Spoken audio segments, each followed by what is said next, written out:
ओम शांति।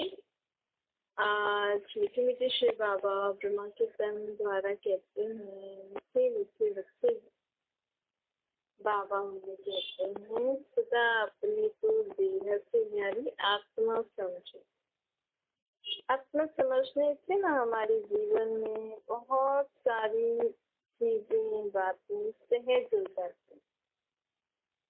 जैसे समझो, लोग समझते हैं ना, मतलब दुनिया में कई लोगों को अपने पेरेंट्स को लोग भगवान समझते हैं। पेरेंट्स के लिए बहुत रिगार्ड, रिस्पेक्ट, बहुत प्यार होता है। कहते यही हमारे लिए भगवान।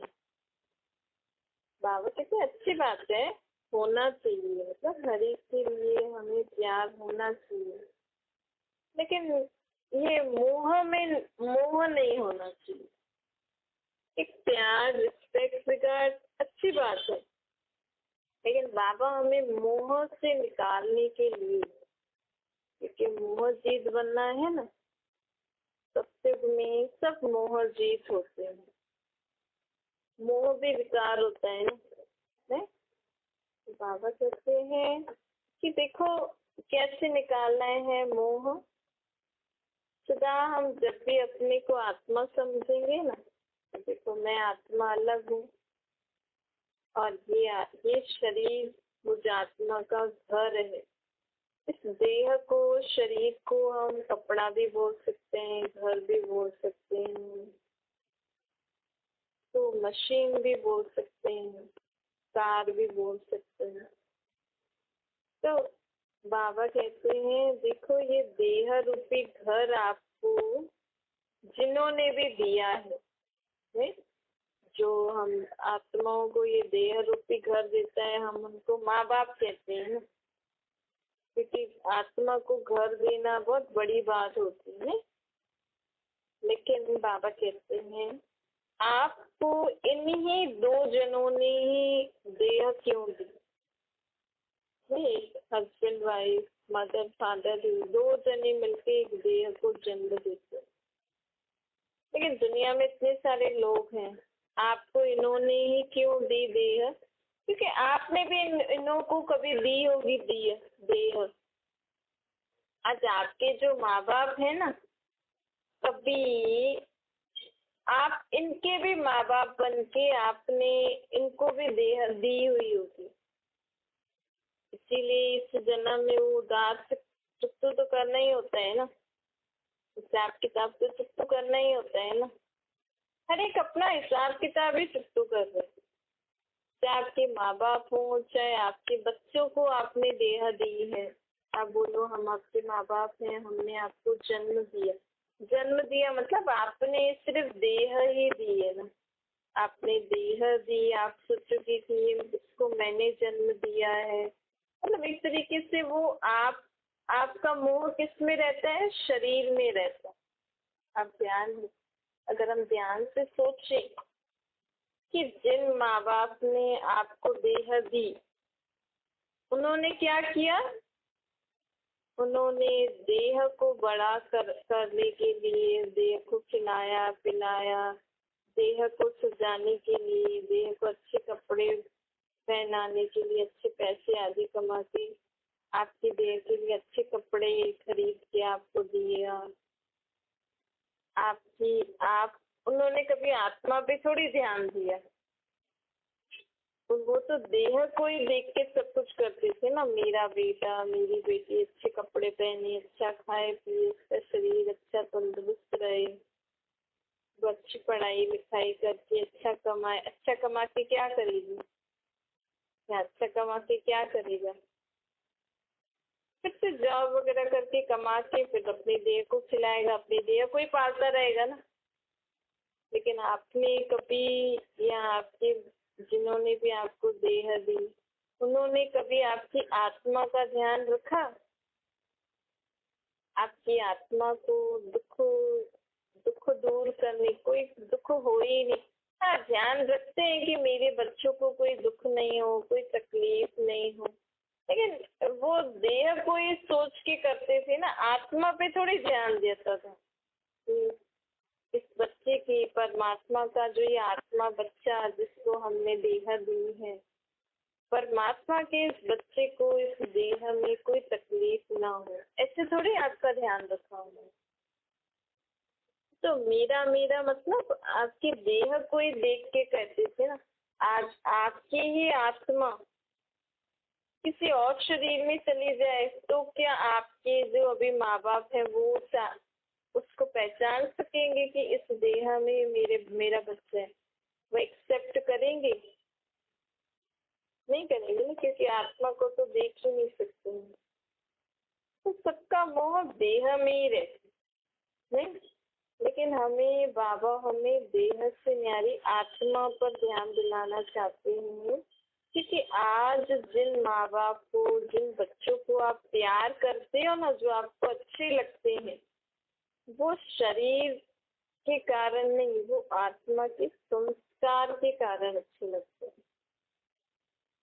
शरीर भले रहे न रहे, लेकिन जिन संस्कारों, जिन आत्मा, जो जिनके अच्छे स्वभाव संस्कार होते, वो सदा ही रहते हैं उस आत्मा में। तो हमें देह से प्यार नहीं करना चाहिए, हमें आत्मा से प्यार करना चाहिए, स्पिरिचुअल लव, आत्मिक प्यार करना चाहिए। बाबा कहते हैं देखो, अगर हम ये बात समझ जाएंगे कि जिन्होंने मुझे देह दी है, मैंने भी कभी उनको देह दी होगी, मेरा हिसाब किताब चुकतो हो गया। हाँ, कहलाने में वो माँ बाप ही होंगे, हमें उनका रिस्पेक्ट, रिगार्ड, उनको थैंक यू करना चाहिए। लेकिन बाबा ये बात हमें क्यों समझा रहे हैं? मोह नहीं रखना है। कईयों को अपने माँ बाप में बहुत मोह रहता है, मोह नहीं रखना चाहिए। हाँ, थैंक यू बोलना चाहिए। कल को अगर माँ बाप ने शरीर भी छोड़ दिया तो हमारी मुझे आत्मा को इतनी समझ हो कि उन्होंने मुझे देह दी है, मुझे आत्मा को इस दुनिया में कर्तव्य करने के लिए, क्योंकि मैं आत्मा या पाठ बजाने आई हूँ। तो जिन्होंने भी मुझे देह दी है, भले वो आज नहीं है, लेकिन मुझे तो, मैं तो आत्मा पाठ जा रही हूँ ना, मुझे तो देह मिली है ना, मुझे तो अच्छे काम करने हैं ना, मुझे तो ये देह छोड़ के भी आगे दूसरी देह लेनी है, तो उसमें कुछ अच्छे, अभी अच्छी कर्तव्य करूंगी तभी तो अच्छा जन्म मिलेगा ना, नेक्स्ट जन्म भी मुझे अच्छी देह, अच्छा सब कुछ मिलेगा। तो ये समझ हमारे अंदर होनी चाहिए। आपने जो भी आपके बच्चे हैं, आपने उनको देह ही दी है, बस वो सब आत्माएं परमात्मा के बच्चे हैं। आपने उन परमात्मा के बच्चों को देह दी है। दुनिया में उनको माँ बाप कहते, पर उन आत्माओं का असली बाप परमात्मा है। तो ऐसे है ना, आप अपने बच्चों में से भी मोह निकाल सकते हो। सदा अपने, आपका जिसमें भी मोह हो ना, उनको इस रीति से देखना है कि ये तो आत्मा है, परमात्मा का बच्चा। अभी मैं भी परमात्मा का बच्चा हूँ, ये भी मेरा भाई है। इस जन्म में हम दोनों इस संबंध से पाठ बजा रहे हैं। बस पाठ बजाओ ना, अच्छे से खेलो, खाओ, पियो, जान। अगर समय कोई ऐसा आ गया उस आत्मा को कहीं और पाठ किसी और आत्मा के साथ बजाना पड़ गया, तो कई बार होता है कि या कहीं दूर चले जाते हैं ना, कहीं दूर दूर लोग रहते हैं, अगर उस आत्मा का कहीं और दूसरी जगह पे पाठ है, तो कहीं कोई कोई कहाँ रहता है, कोई कहाँ क्या रहता है। तो अगर हमें ये भी याद रहेगा ना, तो हमें दुख परेशानी नहीं होगी।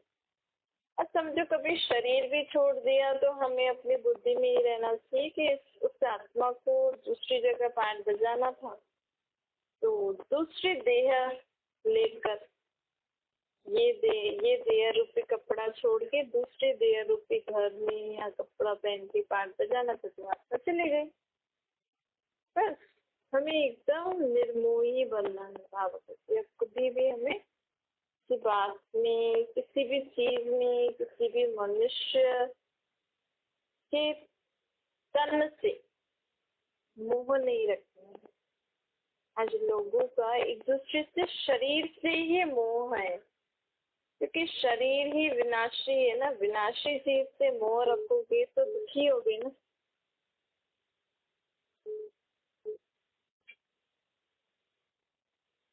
बाबा कहते हैं ये देह तो विनाशी है ना, आत्मा तो अविनाशी है ना। जो आत्मा अभी आपके पास पाठ बजा रही है किसी भी संबंध से, कल को वही आत्मा दूसरा शरीर लेके पाठ बजाएगी। आत्मा तो नहीं मरी ना। हाँ ये है कि आपको पता नहीं है कहाँ गई, कौन से शरीर में गई, और उसका वो जो पुराना शरीर था वो छोड़ दिया। इसके लिए लोगों को दुख परेशानी होती है। लेकिन अगर हम समझ जाएंगे कि वो आत्मा मरी नहीं है, उससे दूसरा शरीर लेकर वो पाठ बजा रही है, तो हमारे ये दुख कम हो जाएगा। और अगर बाबा की याद से समझेंगे ना तो दुख होगा ही नहीं। क्योंकि हर एक आत्मा पाठ बजा रही है देह रूपी शरीर रूपी घर में बैठकर। तो बाबा कहते हैं ये शरीर तो आपका घर है ना। आत्मा शरीर रूपी घर में बैठकर इन आँखों से, आँखें जैसे तो इस शरीर रूपी घर में खिड़कियां हो गई। जैसे समझो आप घर में अंदर बैठे हो, बाहर आपको कोई बुला रहा है, आप सुन के भी अनसुना कर सकते हो नहीं। अगर आपको उनकी बात नहीं सुनी है, या बाहर से लोग कोई भी बुला रहा है, या कोई भी कुछ चिल्ला रहे हैं या कुछ कर रहे हैं, तो आप अपने घर में बैठे हो, आपको नहीं सुनना तो आप नहीं सुनते हो ना। ऐसे में आत्मा भी इस देह रूपी घर में बैठी है। अब मुझे इस देह रूपी घर में बैठे इन कानों से कुछ सुनाई में दे रहा है, लेकिन मैं आत्मा उनको सुनूं ना सुनूं मेरी मर्जी ना। नहीं, इन कानों से भले सुनाई दे रहा है, एक कान से सुन के दूसरे कान में चली जाएगी। सुनो ना सुनो मतलब मन में नहीं रखो। ऐसा तो हमें अभी अभ्यास करना। मैं आत्मा इन देह रूपी घर में इन खिड़कियों से देख रही हूँ। अब अगर आप खिड़की से वैसे अपने जो ये आप जिस घर में रहते हो, जो भी आपका स्थूल घर है, उसकी खिड़कियों से आप बाहर देखो, अगर अच्छी चीज नहीं होगी तो नहीं देखोगे ना। ऐसे मैं आत्मा इस देह रूपी घर में बैठी हूँ। अगर इन खिड़कियों से, इन आँखों से मुझे कुछ अच्छी चीज नहीं दिख रही है, तो मुझे देखते हुए भी नहीं देखने का अभ्यास करना है। आँखों से देखते हुए भी आप देखते हुए भी नहीं देखो, वो कब होगा?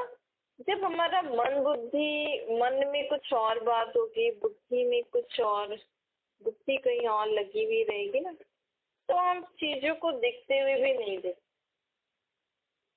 ऐसा हमें होता है। ऐसा कईयों को होता होगा। कभी कभी हम कुछ मन में कोई और बात होती है ना, तो सामने चीज दिखते हुए भी नहीं दिखती है। लोग बोलते हैं अरे यही तो पड़ी है, दिखाई नहीं दे रही क्या? अब आप कहीं और ही, आपकी बुद्धि कहीं और ही है, तो दिखते हुए नहीं दिखती ना। तो वो सिचुएशन हमें प्राप्त करनी है। क्योंकि अब दुनिया में क्योंकि ऐसी ऐसी चीजें दुनिया में दिखती रहती है ना, तो हमें अभ्यास डालना होता है। अगर हमारी बुद्धि सदा बाबा के साथ लगी हुई होगी ना, तो हमें वो दुनिया में दुख भरी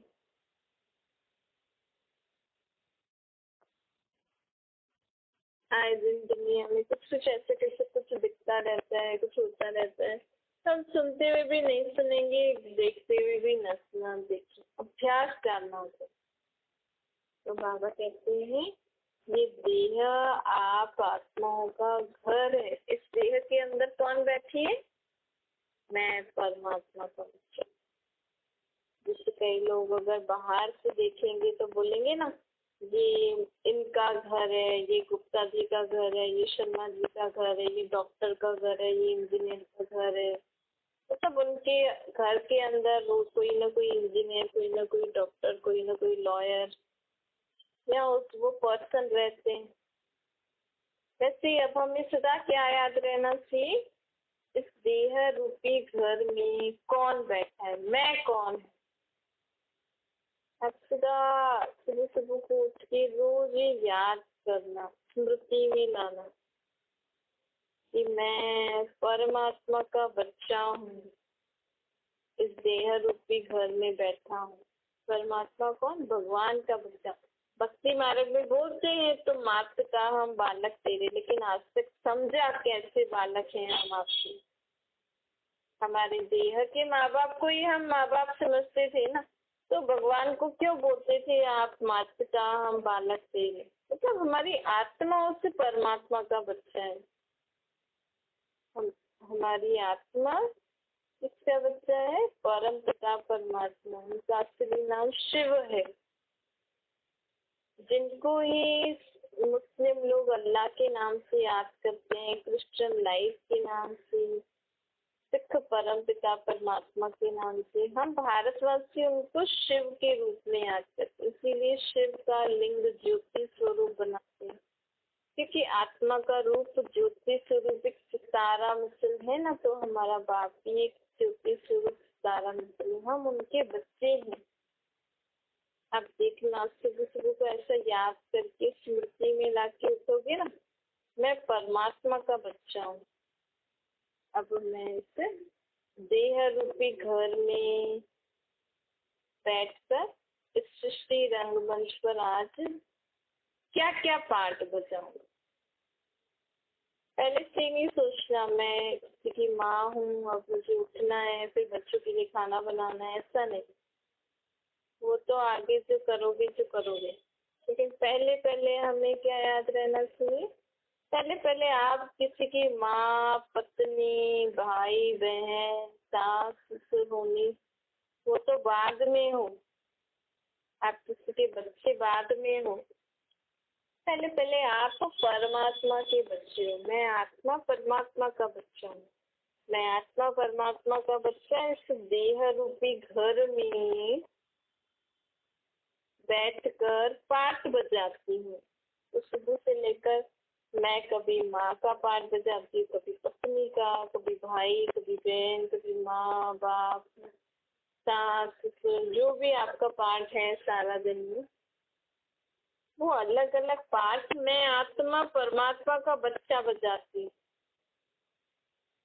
ऐसे आप अपने आप से बातें किया करो सुबह सुबह, आपको बहुत अच्छा लगेगा। तो बाबा कहते इससे क्या होता है, हमारी आत्मा जब परमात्मा को याद करती है ना निराकार रूप में, तो आत्मा में शक्ति आ जाती। फिर सारा दिन हमारा इससे निकलेगा जैसे, तो आपको पता ही नहीं लगेगा कि आज सारा दिन किसने कराया, कौन मेरे साथ था। बाबा की शक्ति हमें सब कार्य कराती है, आपको कोई बोझ नहीं लगेगा, सदा आप हल्के रहोगे। ऐसा लगेगा करन करावन हार मुझसे करा रहा है। कौन है, बाबा परमात्मा। देखो यही समय है जब हम डायरेक्ट परमात्मा के साथ पाठ बजा सकते, क्योंकि भक्ति मार्ग में है ना, हम भगवान को याद तो करते हैं, माता पिता भी कहते हैं, ये भी कहते हैं सर्व संबंध तुझसे निभाओ, लेकिन उनका परिचय नहीं था। अभी अगर आपसे कोई पूछे कि भगवान कौन है, तो आप बता सकते हो ना कि भगवान का एक ही रूप है, निराकार ज्योति बिंदु, वो परम धाम में रहने वाले हैं, वो हम आत्माओं के बाप हैं। भगवान हम आत्माओं की मदद करते हैं। हम आत्माओं में शक्तियाँ, गुण, ज्ञान भरते हैं। हम आत्माएं उनके बच्चे, हम भी परम धाम निवासी हैं। हम इस सृष्टि रंगमंच पर पाठ बजा रहे हैं, क्योंकि दुनिया में ना भगवान के बहुत सारे अलग अलग नाम, रूप, ये सब बता दिए ना, तो लोग मूंझ जाते हैं। अगर छोटे बच्चे होते हैं ना, जब तक उनको समझ नहीं आती, फिर धीरे धीरे तो सब कभी किसको पूछेंगे, कभी किसको पूछेंगे, कभी कुछ बड़े होंगे फिर किसको पूछने लग जाएंगे। छोटे बच्चे भी मूंझ जाते हैं, कभी कभी बच्चे भी पूछते हैं कि इतने सारे भगवान, क्योंकि स्कूलों में पढ़ाते हैं ना, गॉड इज वन, दुनिया वाले बोलते हैं गॉड इज वन। फिर अगर घर में संबंधी लोग बोले ये भी भगवान, ये भी भगवान, ये भी भगवान, तो बच्चे भी मुड़ जाते हैं। गॉड तो वन होता है ना, इतने सारे गॉड थोड़ी होते हैं। तो बाबा स्वयं गॉड परम पिता परमात्मा हमें खुद का परिचय देने आए हैं। बोलते हैं मैं निराकार एक ही हूँ। बाकी जो भी आपने चित्र बना रखे हैं ना, इतने सारे देवियों के, देवों के, या अपने अपने धर्म में लोगों ने इतने सारे, क्योंकि देहधारियों को भी गुरु मानते हैं ना आजकल लोग, देहधारियों को भी भगवान समझ के पूजते हैं, पेड़ों को भी भगवान समझते हैं, सूरज, चांद, सूरज, तारों, सबको भगवान समझते हैं। लेकिन ये सब तो तत्व है ना। पेड़ों से हमें फल फ्रूट मिलता है, सूर्य चांद हमें रोशनी देते हैं, ये तो ग्रह है, ये भगवान थोड़ी है नहीं। और दुनिया में जो अलग अलग चित्र बना दिए हैं भगवान के, वो सब तो भगवान में जो शक्तियां है ना, भगवान की शक्तियों का रूप बनाया है। जैसे समझो शेर में क्रोध की शक्ति है, तो क्रोध बहुत तेज करता है ना, बहुत तेज, तो उस क्रोध का रूप बना देते हैं ना। है शेर हमेशा क्रोध के रूप में नहीं रहता, लेकिन खासकर उसका क्रोध जैसा रूप दिखा देते हैं।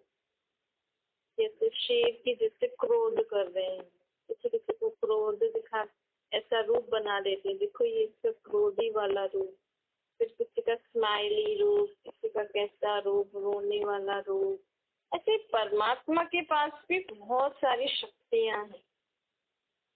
उन सब शक्तियों का रूप लोगों ने इतनी सारी देवियों के रूप में बना दिया। जैसे कामी, क्रोधी, लोभी, मोही, अहंकारी का अलग अलग रूप बना देते हैं ना, ऐसे ही परमात्मा की शक्तियों का अलग अलग रूप हनुमान, गणेश, दुर्गा, काली, सरस्वती, लक्ष्मी। लक्ष्मी सत्य की महारानी, लेकिन उसको भी मगरमच्छ के ऊपर खड़ा कर दिया, कमल फूल के ऊपर खड़ा बिठा दिया, हाथों से धन दे रही है। सत्य पे थोड़ी ऐसे लक्ष्मी कोई कमल के फूल के ऊपर बैठेगी, ऐसे धन बांटेगी, नहीं। सत्य पे तो नॉर्मल जैसे हम रहते हैं ना, ऐसे ही सभी की गृहस्थी होगी। बस वहाँ पे क्या होता है, महाराजा महारानी का रोल होता है। बाकी यही हस्बैंड वाइफ बच्चे सब घर में रहेंगे, संबंधी आदि होंगे, सब खुशी खुशी से रहेंगे जैसे गृहस्थी में। इस लक्ष्मी नारायण के राज्य में सबके पास धन संपत्ति था होता है, तो सोचते लक्ष्मी धन देती, लक्ष्मी धन नहीं देती। अभी परमात्मा ने लक्ष्मी नारायण को भी इतने संपत्तिवान बनाया। अभी परमात्मा हमें स्वर्ग का वर्षा देने आए हैं ना, तो वर्षा मतलब प्रॉपर्टी है ना। तो माँ बाप किसको ज्यादा प्रॉपर्टी देंगे? जो बच्चे उनके कहने पे चलेंगे, कहना मानेंगे। नहीं, टीचर की ज्यादा लोग जो कमाते हैं, एक होता है माँ बाप से वर्षा मिलता है, दूसरा होता है कि अच्छा पढ़ लिख लेंगे, अच्छा कमाई करेंगे तो वो अर्निंग करेंगे। तो कौन बच्चा अच्छा अर्निंग कर सकता है? जो पढ़ाई पे अच्छे से ध्यान देगा, जो अच्छे से पढ़ाई करके ध्यान दे के पढ़ेगा, पूरी समझ धारण करेगा। तो जो बच्चे भी बाबा से अच्छी रीति पढ़ाई पढ़ रहे हैं, बाबा की पढ़ाई पढ़ रहे हैं, उसको कार्य में लगा रहे हैं, उनको ऑटोमेटिकली सत्य में ज्यादा इनकम मिलेगी। तो अभी बाबा हमारा बाप बन के वर्षा भी दे रहे, टीचर बन के पढ़ा भी रहे। तो लक्ष्मी नारायण की आत्मा ने बाप से भी अच्छा वर्षा लिया, टीचर की पढ़ाई भी अच्छी, रीत की पढ़ाई पढ़ के अच्छे मार्क्स लिए ना, लिए तो उनको इतना पैसा मिला सत्युग में। और उनके साथ उनकी राजधानी भी पड़ रही है, तो उनको भी नंबरवार धन संपत्ति होगी। वहाँ पे जो छोटे से छोटे गरीब भी होंगे ना, जैसे जो आज जिनको हम गरीब कहते हैं ना यहाँ इस दुनिया में, वहाँ पे ऐसे गरीब शब्द नहीं बोलते हैं, छोटा भी नहीं बोलते हैं, बस उनके पास भी धन अपने हिसाब से अच्छा होगा कि वो लोग भी खुश होंगे। उनको ऐसा भी नहीं लगेगा कि हम गरीब हैं, हम छोटे लोग हैं। भले उनका घर महल आदि छोटा होगा, लक्ष्मी नारायण का बड़ा होगा, फिर लक्ष्मी नारायण अपने राज्य में किसी भी आत्मा को ये महसूस नहीं होने देते कि आप छोटे हो। आप हमारे घर में काम करने वाले हो, आप बाहर कुछ बेचने वाले हो, या गाय चलाने वाले हो, या गार्डनिंग करने वाले हो, ऐसे फीलिंग नहीं होने देते। माँ बाप बच्चों के जैसे ही रखते हैं लक्ष्मी नारायण अपने राज्य में सभी बच्चों को। अच्छा, मीठी मीठी मीठी बच्चों प्रति माता पिता बाप दादा का याद प्यार और गुड मॉर्निंग रूहानी बाप जी। हम सभी रूहानी बच्चों को नमस्ते। हमारी भी रूहानी माता पिता बाप दादा को याद प्यार गुड मॉर्निंग और नमस्ते। वरदान है माया व प्रकृति के भिन्न भिन्न कार्टून शो को साक्षी बन देखने वाले संतोषी आत्मा बने। बाबा कहते हैं संगम युग पर मैंने अपने बच्चों को संतुष्टता की विशेषता दी। संतुष्ट आत्मा के आगे कैसे भी हिलाने वाली परिस्थिति ऐसे अनुभव होगी जैसे तो कठपुतली का खेल चल रहा है। आजकल कार्टून शो बहुत देखते हैं ना, जो आत्मा सदा संतुष्ट रहती है ना, वो कभी भी कोई भी परिस्थिति में हिलती नहीं है। क्यों? क्योंकि उसको लगता है अरे ये तो खेल चल रहा है। संतुष्ट जो आत्मा सदा ही हर परिस्थिति में संतुष्ट रहता है, उसको हर बार पपेट शो लगती है, खेल लगता है। जैसे देखो, अगर हम कार्टून शो देखते हैं, कार्टून शो में कभी बिल्ली आ जाए, कभी शेर आ जाए, कभी कोई आ जाए, तो डरते थोड़ी हंसते हैं ना। कभी कोई गिर जाता है, कभी क्या हो जाता है, किसी किसी परिस्थिति आती है, हंसने वाला कार्टून शो सोचते ना कार्टून। ऐसे ही अगर हम अब सदा आत्माएं अपने जीवन में संतुष्ट रहेंगी ना, तो हमारे जीवन में या किसी के भी जीवन में कोई भी बात आएगी ना, तो वो हिलेंगे डुलेंगे नहीं। बाबा के साथ साक्षी होकर खुद भी सदा संतुष्ट रहेंगे और परिस्थिति पार करेंगे बाबा की शक्ति से। औरों को भी बाबा की शक्ति द्वारा मदद देकर उनको भी पार कराएंगे। स्लोगन है किसी भी प्रकार के डिफेक्ट से परे रहना ही परफेक्ट बनना है। हमारे अंदर कोई भी डिफेक्ट नहीं होना चाहिए। डिफेक्ट मतलब हमारे मन वचन कर्मों में कोई भी ऐसा बुराई विकार, बुरा स्वभाव से विचार, आसुरी स्वभाव से विचार नहीं होना चाहिए। ये डिफेक्ट होता है। जैसे कपड़ों में डिफेक्ट देखते हैं ना, हम चीजों में डिफेक्ट देखते हैं, ऐसे ही आप में सब बातें बहुत अच्छी हैं, आप बहुत अच्छा सबको टेक केयर करते हो, सबकी हेल्प करते हो, लेकिन आपके अंदर अगर थोड़ी सी भी कोई कमी होगी ना, तो वो सबसे ज्यादा दिखती है, फिर आपकी सारी अच्छाइयाँ खत्म हो जाती। तो हमें छोटी सी भी हमारे अंदर कोई भी कमी है ना, उसको खत्म करना ही परफेक्ट बनना। अच्छा, ओम शांति। बाबा को